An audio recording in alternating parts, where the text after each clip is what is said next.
যখনই কোথাও আমি কোনো ফটো বা আঁকা বা সেরকম কিছু আর্টের ওপর দেখি আমার ভালো লেগে যায়, তখন সেগুলো আমি মোবাইলে ক্যাপচার করে রাখি পরে সেগুলোকে ট্রাই করার জন্য। এটা সেরমই একটা। এবছরই আমাদের বাড়িতে এরকম একটা কার্ড এসেছিল বিয়ের, তো তারই ফ্রন্ট পেজে এইটা আঁকা ছিল। খুব ভালো লাগছিল আমার ওটা দেখে, তাই আমি চেষ্টা করলাম একটু আঁকার।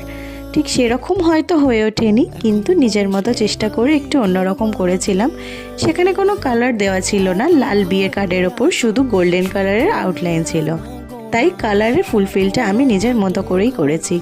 তোমরা পুরোটা দেখো, দেখে বলো তো এটা কেমন হয়েছে, অবশ্যই কমেন্টে কিন্তু জানিও।